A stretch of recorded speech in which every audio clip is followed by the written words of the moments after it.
Hey guys, all right, so we are back at it, and the first thing I'm doing is going back up here to these guys and getting my layer of green down.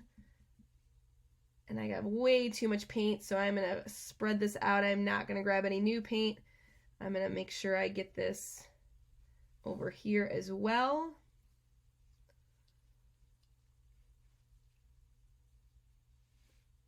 Just going to kind of use up all that extra paint in this section and bring it over here. Trying to avoid touching each other still so that they don't bleed into each other. So that's going to be a little tricky this time around, but it'll still be okay. So again, you can kind of use your brush like a sponge and sort of soak up your color and bring it over to wherever else you need it. Now I'm safely able to paint on both sides because the leaf in the middle is dry. So now I can go over and grab my blue and sort of trickle that in along the outside edges like I did on the original one.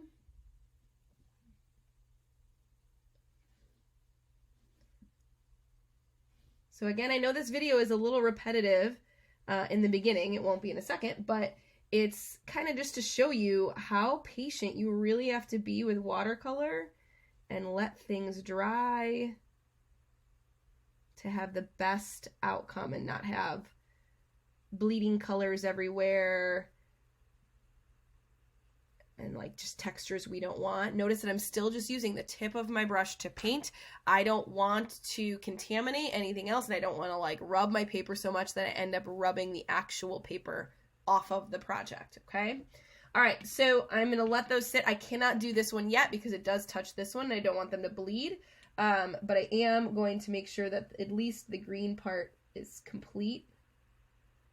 And then it's waiting to dry, and then I can always add an extra layer to that later. But I've left that little skinny edge of white there to make sure that I don't end up cross-contaminating my two petals there. All right, I'm gonna go and grab this kind of red-violet color for my flower on the top of the cactus over here and get that done. Just adds a little nice pop of color to that portion. Okay, I can go in and do the rocks. So think about dirt, think about rocks. We're going with brown hues and maybe adding a little like black to some of them to change them up.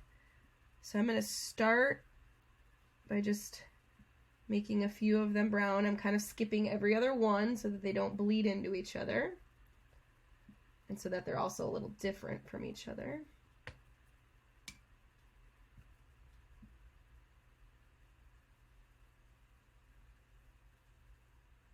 Okay,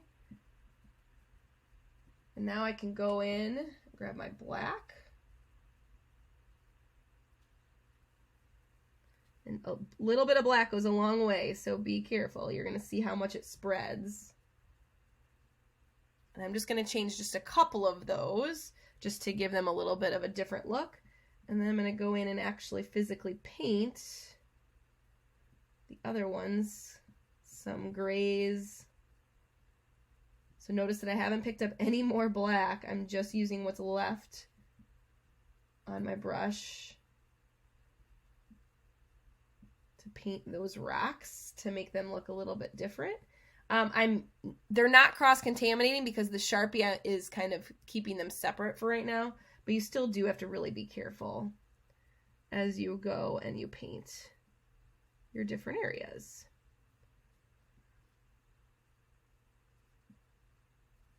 All right, so I'm going to go ahead and let those all dry. Oh, I forgot this bottom one right here. And I can start to look at my planner, okay?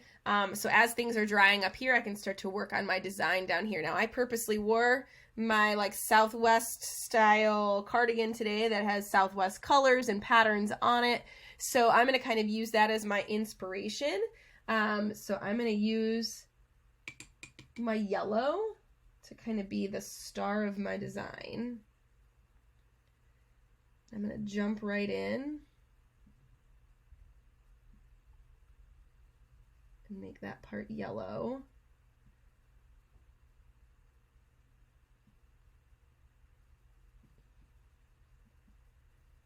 So this section of your planter is going to feel very like paint by number as you kind of are filling it in. And like if I wanted to change that yellow up and make it a little bit warmer, I could add a little bit of this yellow orange. And I like that a lot, so I'm going to leave that. To me, it reads a little bit more southwesty when it's got a touch of orange in it. Okay, so I'm going to let that kind of dry, and now I'm going to expand out from there. Now, I'm going to avoid using my green values as much as possible because I have so much green up here that I don't want to put that too much green in my actual design.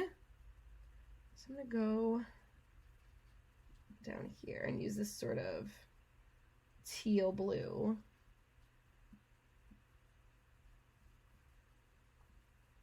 That's what I'm going to do for these two pieces.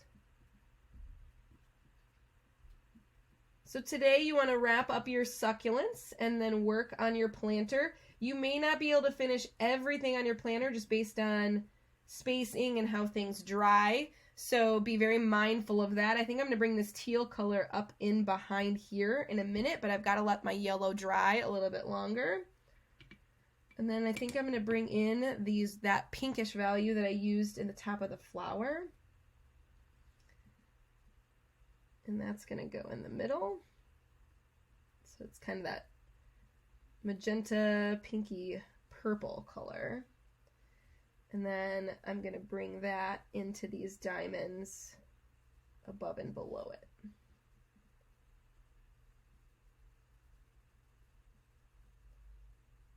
So I probably will do all the design work on my planter today, with the exception of like a couple areas.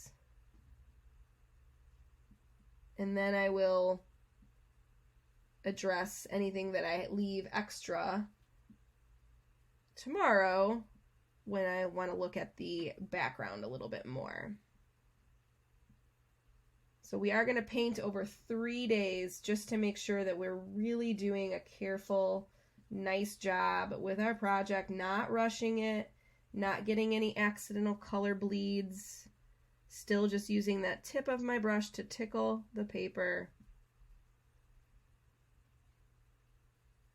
All right, so I really like how it's looking. Again, I am going to bring this teal behind here once it is dried a little bit more.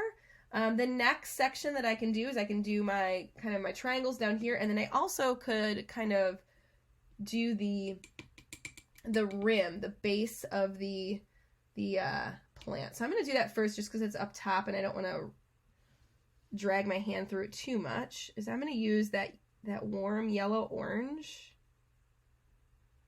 and I'm going to do that across the entire rim.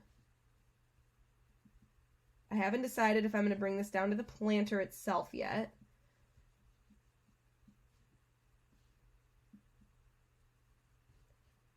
But so now I can kind of use the side of my brush to spread the paint a little faster instead of just using the tip, but I'm still being super gentle on my paper.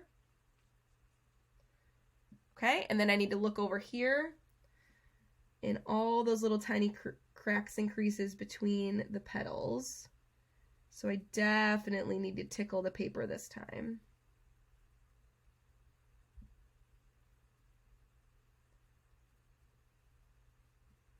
All right, I think I got all the spots that would be that color. So I'm going to go ahead and move down here now.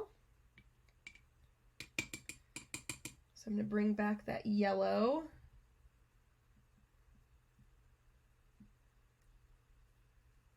I think I need to tie in the middle a little bit more down here.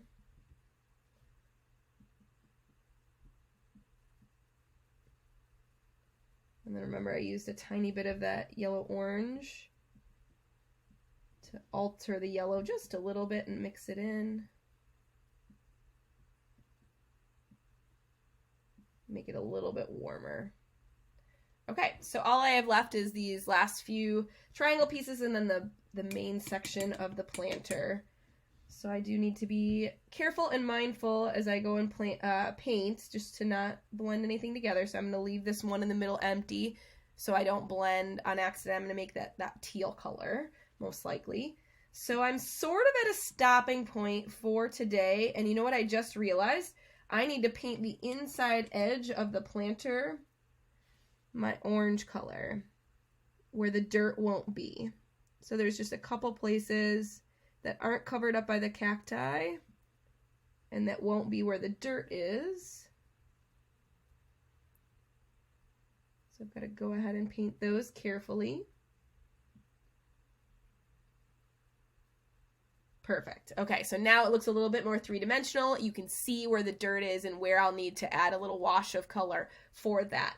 So I think that's as far as I can go for right now without letting it dry a little bit. So I'm going to let it dry, and then I'm going to probably try to go and finish up my planter and finish up this section right here before I move on. I hope yours is turning out awesome. We will address the background tomorrow. Have a good one, guys.